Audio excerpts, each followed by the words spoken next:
going on to female empowerment, and what would you say your woman power is, and how is it so important for us to practice it as women?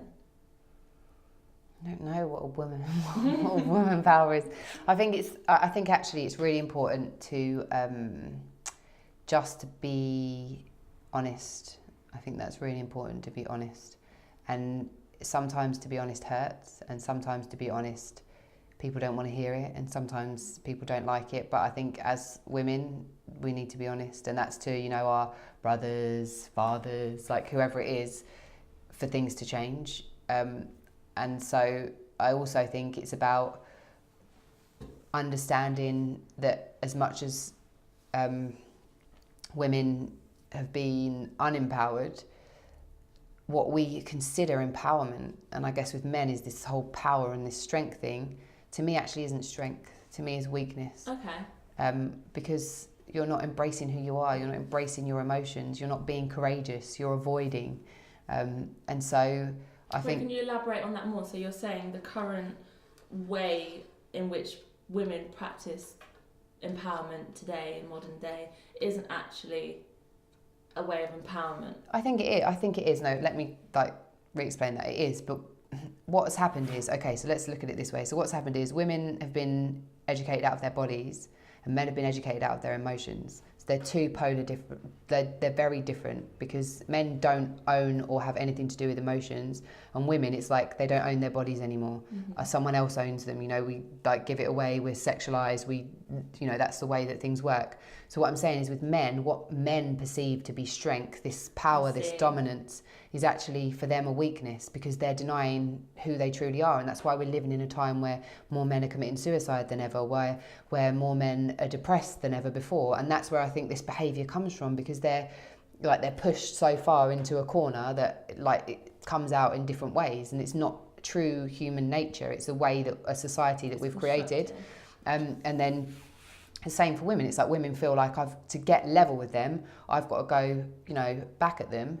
Not all women, some women, and do it in the same way that men have done it. But I think, becoming overly sexualized and... No, but not sometimes the other way. I'm going to be really tough and strong and dominating, and so it kind of just ends up confusing, because it's like we're all trying to replicate each other's behaviour rather than actually just being ourselves and being an individual instead of... But I do think that for women, it's if you look at for me, people that I respect, that I like, that I listen to, that I read their books, there's way more men than there is women that will speak about spirituality, that will speak about wellness, that are life coaches, and there's loads of women, but the top ones, the most successful ones, are men.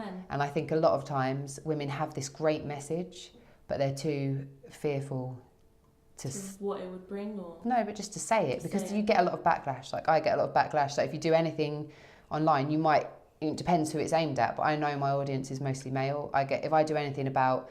I did a video called My Body, My Rules. The whole thing is just filled with abuse and basically telling me how that men are sexualised in exactly the same way as women, and etc., etc. But if I don't say it, it might be one or two people who it opens their eyes a little bit to, or opens their ears a little bit to. But I think we've got so used to going, nothing's going to change, so I'm not going to do anything. I mean, I think now with the Harvey Weinstein thing, it's the perfect case. It's now one person said it, it's strength in numbers. Right, okay, hold on, I'm going to say it. No, I'm going to say it. No, I'm going to say it. Definitely. But because for so long women haven't been heard, and they've been kind of, brushed off, and it's not serious, it's not important, and just because you felt uncomfortable, get over it, etc., etc. So I think it's women having ownership of their voice, and when someone tells them it's not okay, just to kind of shut up and go away, then they need to say it's not okay. Be louder with it. Yeah. So what advice would you give a young aspiring woman going into the industry who is conscious, is woke, and is trying to make it in the industry, yet stay true to herself and stay an individual? What advice would you give her to be successful yet stay?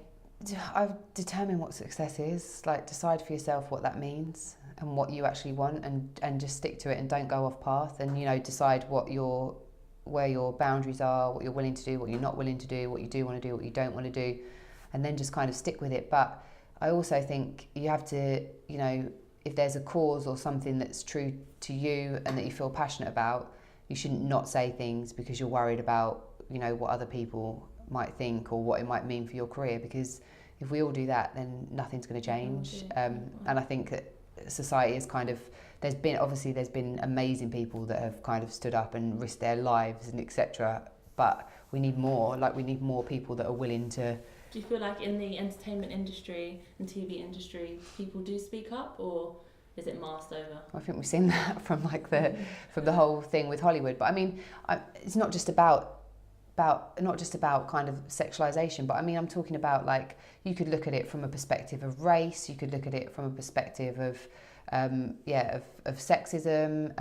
There's so many different ways to look at it. But if, for instance, say we were looking at it from the terms of race, and you've got someone who's like a black musician or an actor or a film star, and they're like huge and they've got this massive following, and then a brand comes along that person knows has never done anything to empower black people, is never going to do anything to empower black people, are they going to take the money, or are they going to say, no, I'm not going to take the money? Like with the L'Oreal campaign, we had, I can't remember what her name is, but and so she spoke up and said what she was going to say and got fired from the job. And then, as a result of that, Claira Hermet, who works for Radio 1, who's also a black woman, then said, I'm not doing it either. I'm out. And that's what it takes. Like, why aren't more people? That's my kind of thing. Like, that's how we make big changes.